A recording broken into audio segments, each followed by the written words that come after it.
समझ नहीं आ रहा अपने सैलरी इंक्रीमेंट का क्या करूं। बेटा इतना क्या सोच रहा है? अपने म्यूचुअल फंड्स के एसआईपी का टॉप अप करा ले। This is the right time. क्या समझ में नहीं आया? बेटा इतना क्या सोच रहा है? अपने म्यूचुअल फंड्स का एसआईपी टॉपअप करा ले। This is the right time. अब समझा।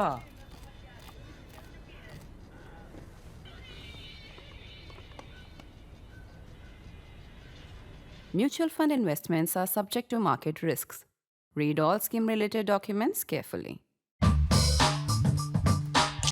This in some ways is our week or season of talking about Assam, very important state in the country, also of a very important element in Assam, that is the remnants of what was then a not fairly, in fact, much worse than that, really nasty, violent insurgency there that killed thousands of people at various points of time. In the early 90s, 1991, then after that, in another phase and another phase, so on and so forth. It went on and on. This was a violent insurgency led by ULFA, United Liberation Front of Assam, as it was called.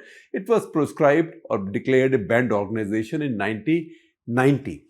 We had spoken in the previous episode of Katta Clutter in 1696 about this drone raids or drone strikes on ULFA camps, which killed 3 of its key leaders, still surviving leaders, or supposed military commanders with really high-sounding titles or high-sounding ranks. They were killed. That was acknowledged.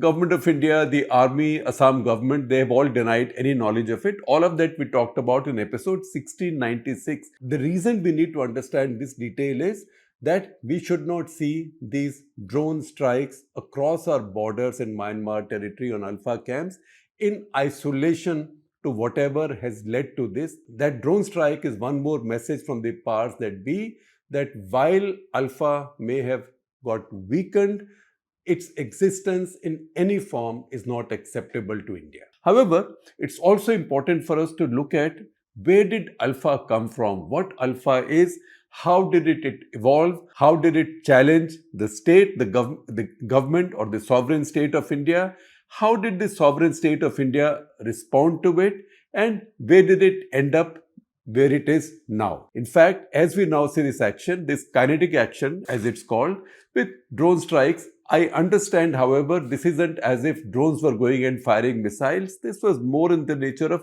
loitering munitions. You've seen loitering munitions in action in many of the recent wars. You see them in Ukraine. There are many videos. You've seen them also in Gaza, Israel, those areas.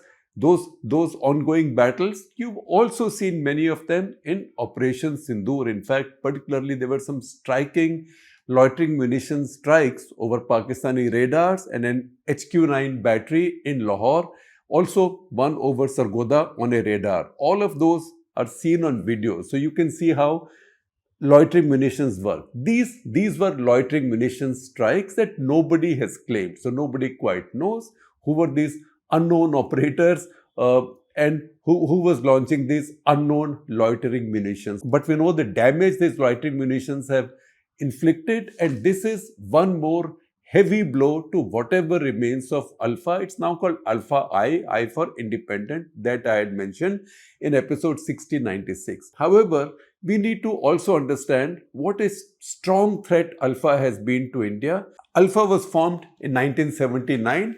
That's when the Assam movement against the so-called foreign nationals was picking up. It was starting.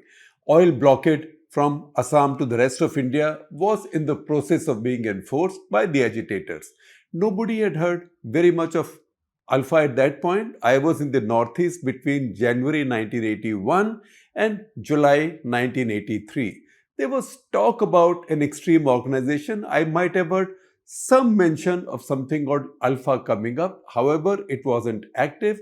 It wasn't seen to be an organization of much consequence. At the same time, by 1981, a fair bit of violence had started. There were about 50 bomb blasts in 1981. There was quite a bit of violent activity although that was not the character of the mass movement.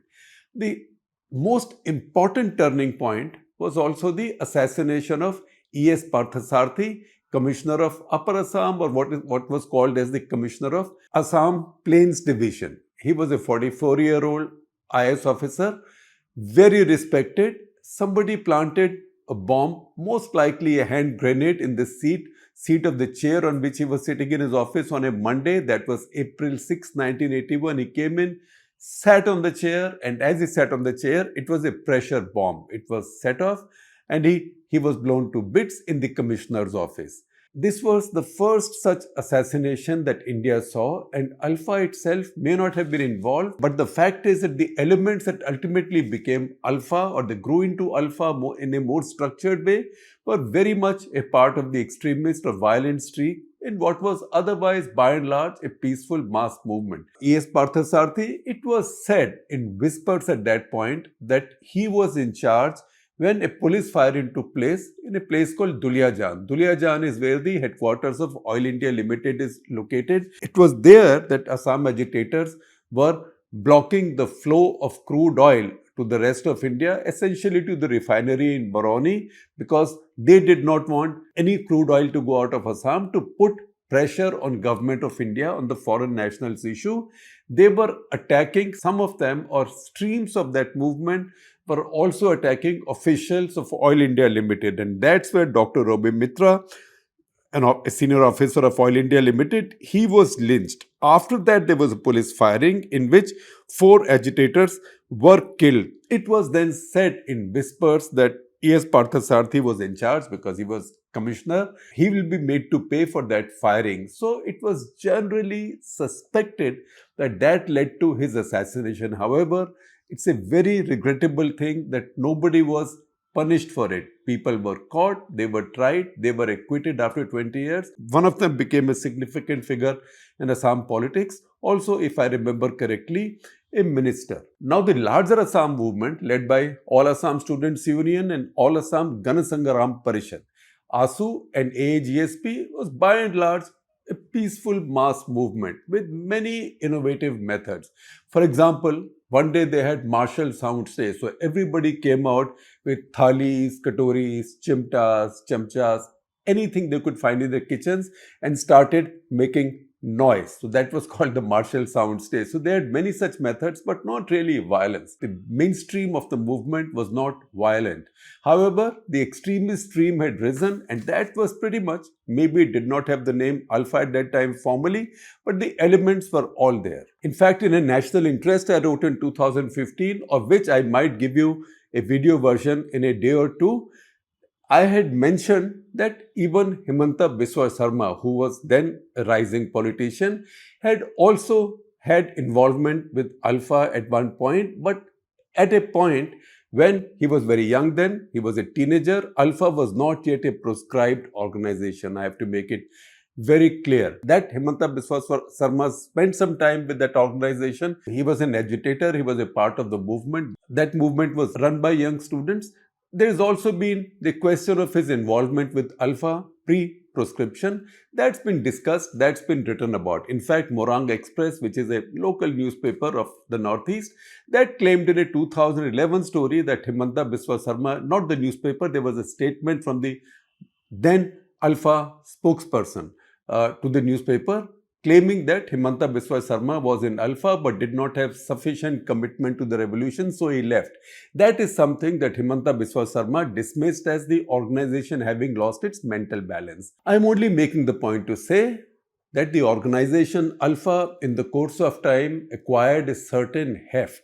Also because weapons were coming in from neighboring countries, Burma, what used to be Burma then, and also through Naga rebels and Bangladesh. Now by 1990, you know what happens is in our country that by the time an organization is banned as an unlawful organization, usually it would have become so strong that it becomes impossible to immediately neutralize it or to squash it. And the ban in fact also has the effect of sending its people underground, and also at least for the moment, or the moment may be a few years, the moment can be a few months, the moment can be decades. In that moment of history. In that indeterminate moment of history, the organization also acquires a certain attraction, a certain oomph, particularly for younger people. That's how by 1990, by the time it was banned, ULFA had become a sizable force. Thousands of people were killed by it in 1990 and later in 1992, 1993. On 29th of July 1990, in fact, it just so happened that that day, those days I was traveling often to Assam from Delhi. I was working for India Today then. I was in Guwahati that day. When news came that Daulat Singh Negi, a young IPS officer, 1976 batch, then the SSP of Dibrugarh had been assassinated by a hit squad that ambushed his convoy, killed his personal security officer and his driver as well. And I had the sad misfortune also of attending his funeral that evening. He was a friend of mine to the extent that fellow travelers are friends. Young journalists, young cops, young officers often all hang out together. That was a very sad loss. I am sharing with you on your screens pages from my India Today story that includes the assassination of Daulat Singh Negi. Also see the picture of his family at the funeral. Later, he was decorated with the President's Medal posthumously. Now, there is a little story about him. He was very active against ULFA in Upper Assam. And among people that Assam police had captured at that point was Hirak Jyoti Mahanta. Hirak Jyoti Mahanta was the commander-in-chief, quote unquote, commander-in-chief, self-styled commander-in-chief of ULFA. While he was being interrogated also by Negi, you know, when people interrogate these guys or when police interrogates these guys, they are not being particularly polite. They are not being particularly polite, nor are the suspects being particularly helpful. So in that process, Hirak Jyoti Mahanta said, within 2 days of my release, he threatened that all this is all right, you can do what you want, I'm in your captivity, I will be released, and within 2 days of my release, you will be assassinated. He's supposed to have threatened Daulat Singh Negi like that. This incident also features in some detail in Rajiv Bhattacharya's excellent book, ULFA, The Mirage of Dawn. Do check that out. There is another book which, in case you want to go deeper into the ULFA question, you want to check out. And that's a book by Nani Gopal Mahanta, From Nationalism to Secessionism, Transformation of Assamese Identity. In case you are more academically inclined, or maybe you are a candidate for UPSC and want to go deeper, check out these books. These are easily available. So, Hirak Jyoti Mahanta, the commander-in-chief of ULFA, threatened Daulat Singh Negi, but how was he released? Hirak Jyoti Mahanta was released in the manner that many bad guys are released, because his people kidnapped valuable people that the government wanted back. That's a method that Jaish-e-Mohammed employed to get its people, including Masood Azhar, freed. For example, after the IC-814 hijack. This is the standard trick of the bad guys. Pick up somebody of value, take a hostage, take a valuable hostage and offer a deal to the government. So in this case, ULFA kidnapped a whole bunch of people, a whole bunch of important people, including HKL Das, who was the general manager of the Guwahati refinery. Guwahati is a small refinery in a place called Narangi, in what used to be the outskirts of Guwahati. Now the city has grown all around it. Remember, something similar happened in Kashmir as well, generally around the same period. And a top Indian oil manager was kidnapped, K. Doraiswamy, and in exchange, terrorists wanted their own people released, which was done. In fact, the film Roja partly draws from that. The film Roja, which was originally made in Tamil, is inspired by this incident. The character that Arvind Swamy plays there in that film Roja is a much younger version of K. Doraiswamy. So just like that, a similar thing played out in Guwahati now, as HKL Das, senior manager at the Guwahati refinery, was taken hostage. Hirak Jyoti Mahanta was now released in exchange for HKL Das. Within days of his release, on 29th of July, Daulat Singh Negi was assassinated. So, in a way, Hirak Jyoti Mahanta had carried out his threat. A couple of days later, HKL Das was released on 3rd of August 1990. You can see therefore how sure Hirak Jyoti Mahanta was and how powerful ULFA had already become. You want to understand more about ULFA's clout or power at that point?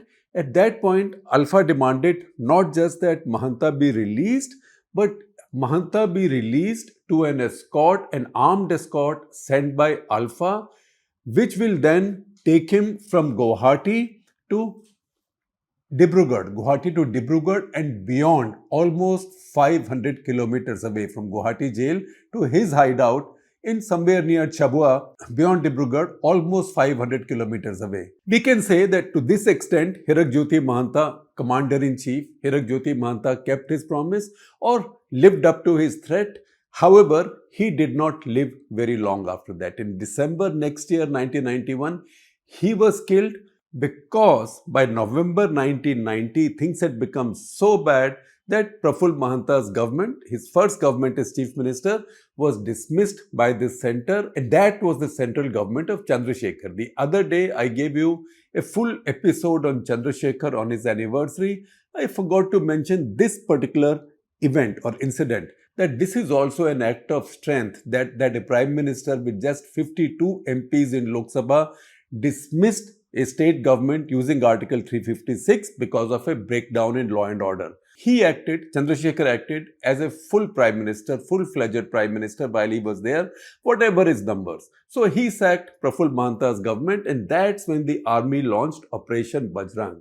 That was followed by Operation Rhino. Operation Bajrang was led by Lieutenant General Ajay Singh, and that was a first big strike against ULFA, and quite effective as well for some time. But ULFA by this time was spread out. It had at least 3,000 people carrying weapons, which in a state with so much forest, rivers, watercourses, surrounded by mountains, is a very large force to have for an urban guerrilla army, because ULFA operated more in the cities than in the remotest areas. Much had happened before and after that. If you look at the period before the assassination of Daulat Singh Negi, which was a turning point, Surendra Paul from APJ Group, a well-known industrialist who also owned a string of tea gardens in Assam, brother of Lord Suraj Paul, he was assassinated in April 1990. Then later in 1991, 14 people were kidnapped. These included a Russian engineer, Sergei Grechenko, who was killed. And then was the assassination of Sanjay Ghosh in 1997. Sanjay Ghosh was a wonderful young man, just 37 years old. He first founded Urmul. He was an activist who worked really at the grassroots level. He founded Urmul, and later he set up an organization called Charkha. He, along with his very young colleagues, went to work in Majuli. Majuli is a river island. It's the largest river island in the world. It's usually flooded. Irony of irony, often when it's not flooded, it's short of water. Existence is really tough there. And he thought he will go and do good work there with the poorest and with the most neglected far-out Indians. Now, what is it that the bad guys like least of all?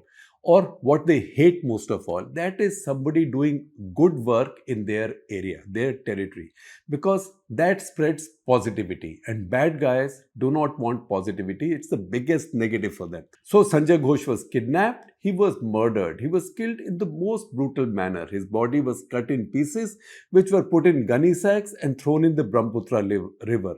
Later, the killers were caught. Arvind Rajkhova, who was then the chairman of ULFA and also its deputy commander-in-chief, issued a public apology. He said that people who kidnapped Sanjay Ghosh never checked with their bosses or with their commanders.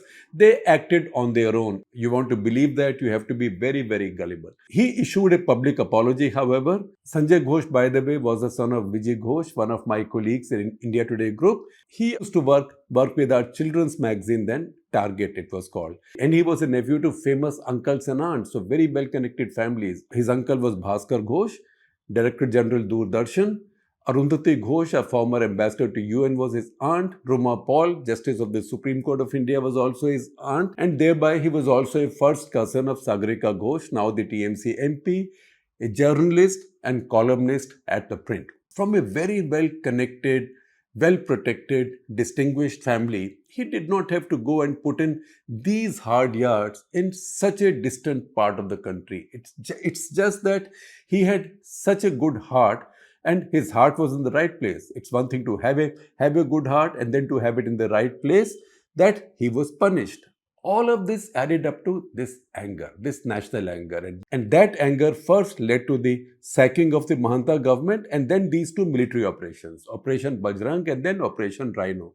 This was the early Narasimha Rao era now, right? Because mid-1991, Narasimha Rao took over power. He was already caught up in really bad violence in Punjab and Kashmir. That was the peak violence in Punjab and Kashmir at that point.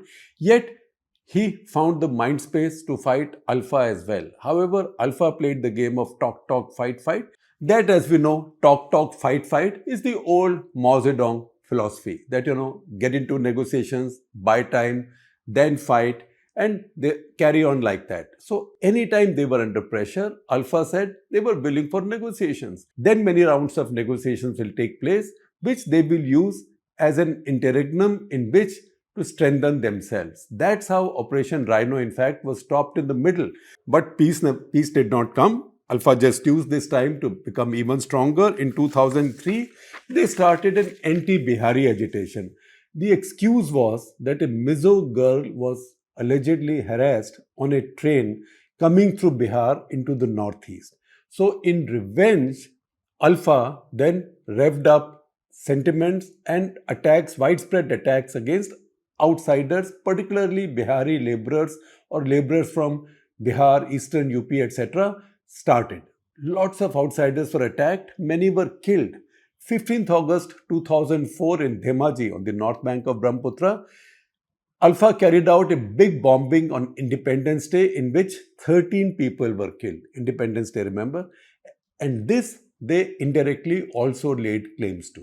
1997, another important event had taken place. That is when the Chief Minister of Assam at that point alleged that Tata Group had looked after many key members of ULFA to buy safety for their executives working on Tata Tea's tea gardens. In fact, the only woman among the top leaders, she was arrested by Assam police at Jaslok Hospital in Mumbai, and the allegation was that the Tata Group then had paid for her treatment.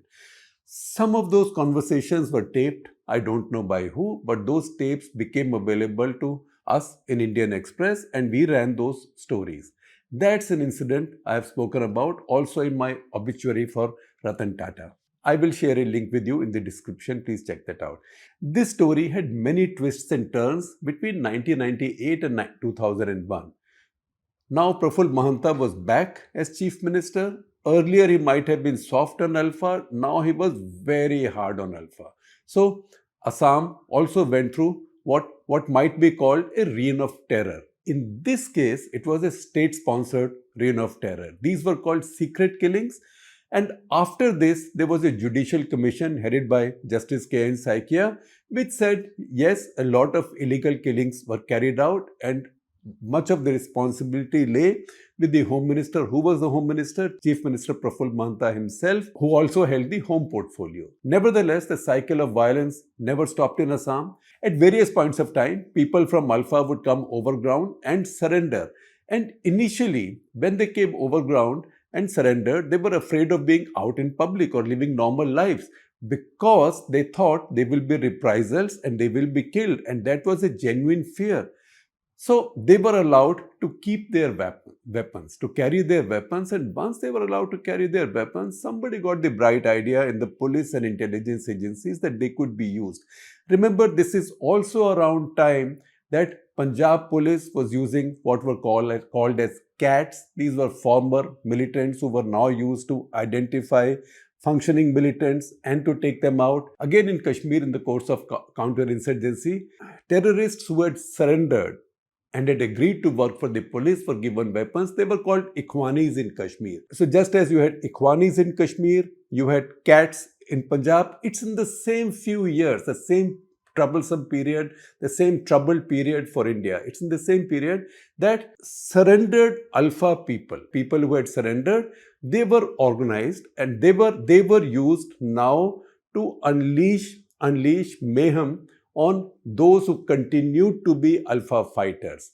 This group was then loosely called sulfa. So there was ULFA and sulfa. Why sulfa? S stands for surrender. So these were surrendered ULFA. In the course of time, they also became a force by themselves and they also started extortions because they were armed people, lawless people, and now they thought they had the license to kill. It became quite an effort then to bring them back to normalcy. Banks were told to give them loans without collaterals, etc. Government also gave them a whole bunch of money to help them settle down, because the realization dawned on the government as well that once people go underground and start playing with guns, it's very difficult for them to come out and live without guns. So Assam has seen that phase as well. A lot of the other detail, the various surrenders that took place, all of that I mentioned in episode 1696. So you can check that out. The last of these peace agreements was in 2023,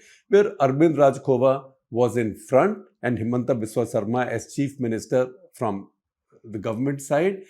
That agreement actually brought in commitments of 1.5 lakh crores.